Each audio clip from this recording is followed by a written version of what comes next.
I want to tell you a story about the time that I learned teachers are more interested in keeping control than they are about anything else. I had just gotten out of the Army. In fact, I was still on terminal leave and living in Sanford, North Carolina.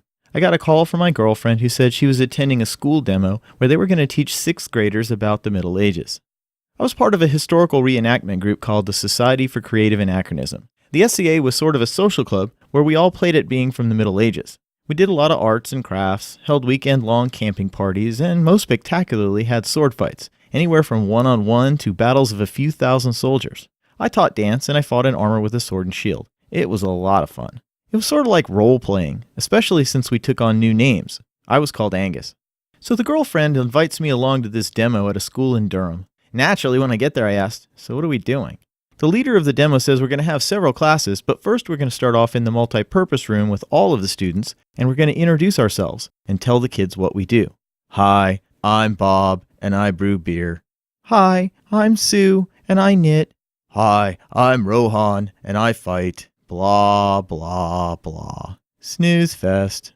I'm like, you go ahead and do that. Right about the time you finish introducing all 15 of you, and the kids have sunk into a bored stupor, I'm gonna kick the back door of the NPR open and pick a fight with you guys for not inviting me. What? Dude, these kids are gonna be so bored. They need some action. They can get lectured at later. You're gonna have a series of classes, right? Heraldry, fiber arts, food, that sort of stuff. So let's grab their attention right up front. Big fight, good guys, bad guys, a lot of banging and crashing. Sensing that they weren't gonna be able to stop me anyway, okay, I guess we could do that.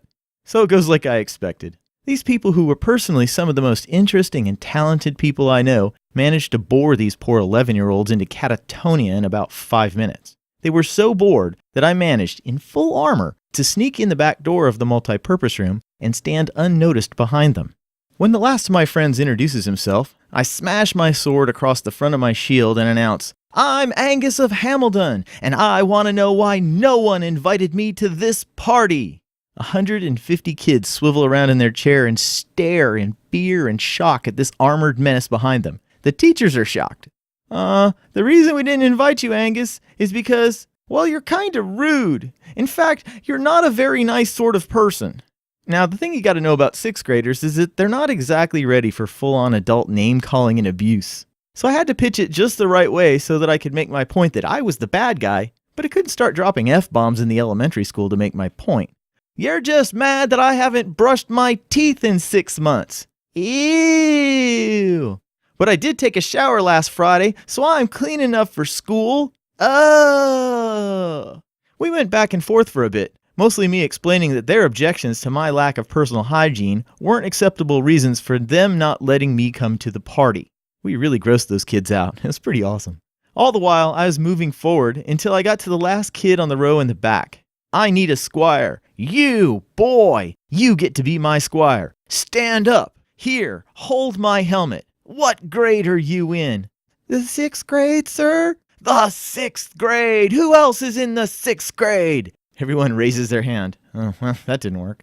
Okay, who is your teacher? He points to this little black woman. If she was more than 5'2" and a $105, I'm going to be surprised. So who is in this teacher's class? About 20-30 kids in the back raise their hands. It's about 1/6 of the students. So I take off this purple flat Elizabethan hat that I'm wearing and I give it to her saying, "Since I'm taking this boy to be my squire for the day, you can wear my hat in trade." She puts the hat on. Now this whole class that I just bought and paid for is now mine. This little black woman in Durham, North Carolina, goes as white as it's possible for a little black lady to go. She didn't realize she was selling her children into slavery. You get to be my cheering section. I'm going to teach you my favorite cheer. It goes, Angus, Angus, Angus. The kids get into it. Angus, Angus, Angus. The guy on stage starts the other 5 classes cheering for their champion, Rohan. Rohan, Rohan, Rohan. Angus, Angus, Angus. Rohan, Rohan, Rohan. Now I'm gonna teach you my second favorite cheer. It's only 3 words. Cheat to win. Cheat to win. Cheat to win. Cheat to win. The guy on stage doesn't even need to prompt the rest of the kids. Cheaters never prosper. Cheaters never prosper. Cheat to win. Cheat to win. cheat to win. Cheaters never prosper, cheaters never prosper. My little class, outnumbered 5-1, is doing their best to shout down the other 5 classes. They're on their feet screaming, cheat to win, cheat to win, cheat to win. Cheaters never prosper, cheaters never prosper. It was glorious. So I look around. The kids are having the time of their lives. This was the best thing that has ever happened in school. They're ready to trade lunch and all the rest of recesses combined just to keep screaming, cheat to win, cheat to win, cheat to win. Cheaters never prosper, cheaters never prosper. Then I saw the teachers. Horror, fear, actual terror. They had lost control and they weren't getting it back. They were truly frightened.